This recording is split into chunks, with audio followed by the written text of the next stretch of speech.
Here, well enough. This is apparently the microphone. Oh, this is the microphone. Yeah. And you see, Det var microphone. you see what's going on, Milton? Hi, Milton. How are you? Yeah, I'm fine. Nice to meet you for the first time. Definitely. Did you send your proposals to Porto? Sorry? Did you send your proposals to Porto? To the first No, conference? I was too busy for that, but We I'm looking extended for. the deadline. The deadline is Sorry? extended. The deadline is January 15th. Oh, I saw that. Yes. Okay. I'm reconsidering. Very So good. maybe I will. You will. You should. Definitely. I should. Okay. Okay. Well, I will definitely reconsider. Okay. So you can hear me? Good night, Milton. Günaydın Lily. Nasılsın Luis? You're fine, thank you. Thanks a lot. Okay, good. Well, welcome here at the first series of what we hope to be an extended cooperation on long-distance colleges. We're in Utrecht right now. The weather is sunny. I understand the weather in Istanbul is also very nice. Yeah, it's just colder, I think, than Utrecht. Oh, okay. You can't have both worlds. To the students in Utrecht, this is Professor Meltem Müftügürbaş. She is currently holding the Jean Monnet Chair at the Sabancı University. She's also chair of the European Consortium for Political Research at Sabancı. Yes, Sabancı. Boğaziçi, the Bosphorus University, International Relations, and finished her PhD at Temple University in Philadelphia. In 2003, she received the Distinguished Young Scientist Award from the Turkish Academy of Science. At this site in Utrecht is Mathieu Segers. He studied political science at the University of Nijmegen and is a specialist in early post-war European history and is currently assistant professor of European integration and international relations at Utrecht University. He also won something. I'm always looking for kind of an equilibrium here. In 2006, he was awarded the Klingendaal Award for the best essay on European integration.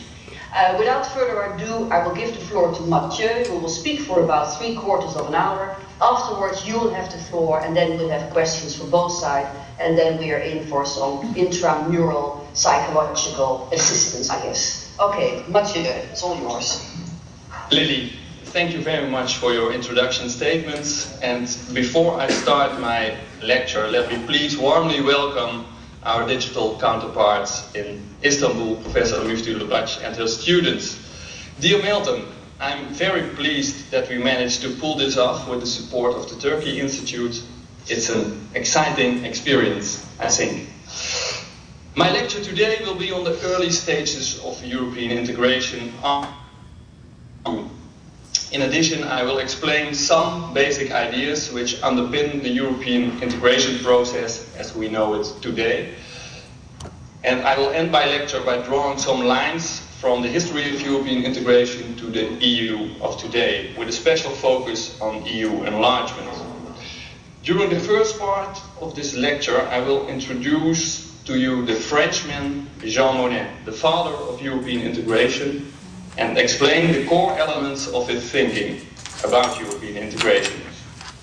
Central to Monnet's thinking are 1. Durable cooperation, and 2. How trendy nowadays change. I will explain what Monnet aimed to change in the system of European relations after World War II. Subsequently, we will dive into the first episodes of European integration in the 1950s, 60s for some minutes. Here the handout I provided to you all may be of help to keep up with the story. During those first stages, European integration developed very successfully, yet this success had reverse sides. The evolving power bloc in Western Europe provoked suspicion, and moreover, it strengthened vested interests and thereby a defensive conservatism within the integration process. A crucial aspect was at odds with what Monnet's original philosophy of change was. In the third part of my lecture, I will briefly discuss the history of the issue of enlargement of European integration. My focus again will be on the 1950s and 60s, and especially on the year-long road to EEC membership of the United Kingdom. At the end of my lecture, I then will briefly come back to the idea of European integration as explained by Jean Monnet, and I will end my lecture with some general lessons that can be drawn from the history of European integration. Again, special focus will be on the issue of enlargement. That's the outline of my lecture. My story of today starts in Algeria on 5 August 1943, in the midst of World War II. On that day, Jean Monnet, the man who became the driving force behind post-war European integration, wrote a thoughtful note to himself. And this is no joke. Monnet wrote notes and letters to himself out of a habit to get his thinking in order. The topic of this particular note was the state of affairs in international relations after 3 years of World War II. 55 years old and already an old hand in international affairs. A French family who owned a famous cognac firm, Monnet had started his international career as a cognac exporter.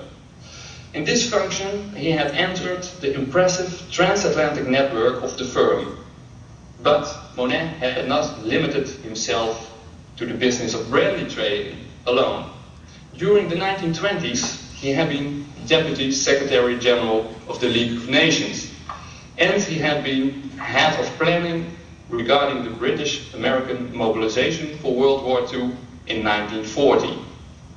Moreover, Monnet was one of the top dogs in the French resistance against the German occupation of his country. What was Monnet writing to himself in the summer of 1943? At the moment of writing, World War II had reached a stage in which it was quite clear that Hitler Germany sooner or later would be defeated by the Allied forces. The central question Monnet tried to answer in his note was what the European powers, and especially France, had to do after the future victory of the Allied forces. What had to become of the tragic European continent after a second great within a time span of merely 30 years. Monnet concluded that one thing would be absolutely vital for the future of Europe. A repetition of Europe's violent history of war had to be prevented at all costs.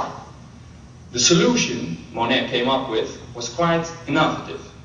International relations in Europe had to be altered in a radical way. According to Monnet, the European states could create a new and less violent reality if Europe managed to escape from the system of balance of power, which had been dominating the European relations for centuries. The European system had to be transformed in a system more firmly based on cooperation and interdependence. Let's now take a closer look to the analysis that brought Monnet to this conclusion. And this will be a somewhat more conceptual part.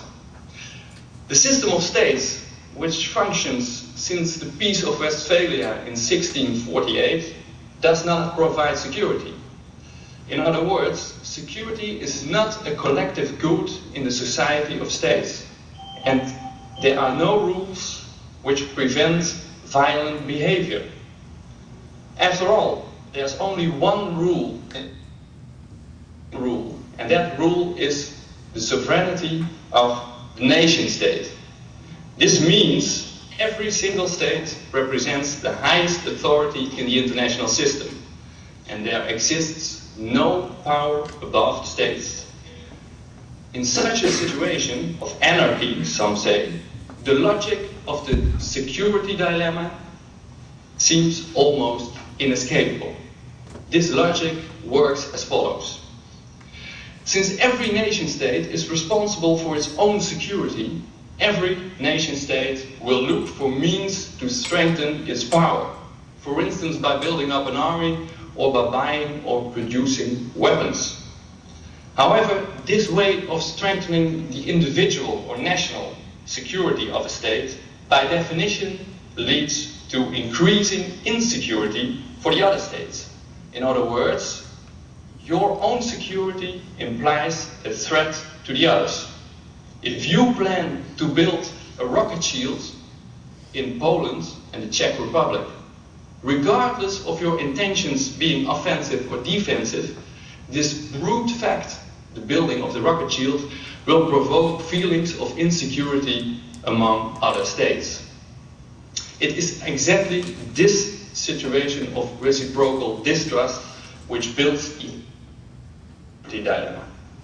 The dilemma being, if I improve my individual or national security as a state, I will by definition also increase the insecurity in the system as a whole.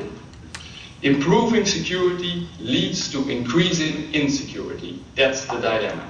One logical consequence of this situation is that states will end up in arms races. Another is that they will start to balance potential dominant powers by building countervailing alliances. And this is balance of power politics. Both consequences, which are of course closely intertwined, in the end increase distrust, increase fear, and increase the chance of war. Jean Monnet's conclusion was that Europe would have to get rid of the balance of power system and its compelling security dilemma if it wanted to prevent future wars on its own soil. Continuing old-school balance of power politics would only fuel new distrust and therefore new devastating wars. In his 1943 note, Monnet formulated an alternative to the system of balance of power, which would become the basis of the European Union as we know it today. In Monnet's vision, two things for Europe. First, the European system of states, which was exclusively based on the individual or national sovereignty of the state, had to be counterbalanced by something common, a common interest. A common interest which would sustain cooperation on the basis of hope instead of fear, as was the case in the balance of power system. Second, the common interest of European states in cooperating should be guaranteed and made durable by creating institutions. The democracies at the European continent had to take the initiative to build such institutions. It should be these institutions which in